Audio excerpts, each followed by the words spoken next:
Well, we want to make sure that people understand the importance of the Small Business Administration, the SBA disaster loan, and how that plays into and how it factors into personal recovery. It's very important for people to take 2 steps if they want to put themselves in a position to receive the maximum amount of federal aid. And the first step, of course, is to register with FEMA. The second step, however, people aren't as familiar with, and that is to apply for the SBA disaster loan. Homeowners can borrow up to $200,000 for real estate damages. Beyond that, another $40,000 for personal contents, which would include their automobile. Renters can borrow up to $40,000. All of this is at a low interest rate that could be as low as 2 3/4%.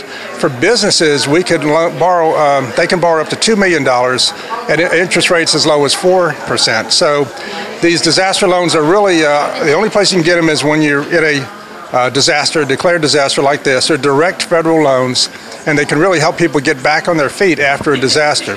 And we need to really impress upon people that there's 2 important reasons why they need to apply for the SBA loan.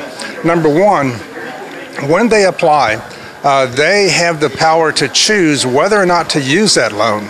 So again, if once they've applied and they've been approved, it's their decision. They could use the loan or not use the loan. Gives them an option to build back that could be very valuable to them, but if they choose not to use that option, that's okay. The second thing is that if we are unable to approve someone for a loan, then that person's automatically referred back to FEMA, where they could potentially get some additional grant assistance that they wouldn't have received otherwise. And so we don't want people to lose out on grant assistance because they failed to return the SBA application.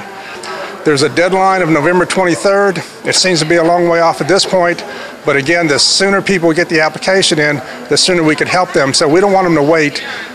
Please return that SBA application. You could do it at any disaster recovery center. They could find both FEMA and the SBA, or they can apply online at www.sba.gov, or they could call us on our 1-800 number, which is 1-800-659-2955.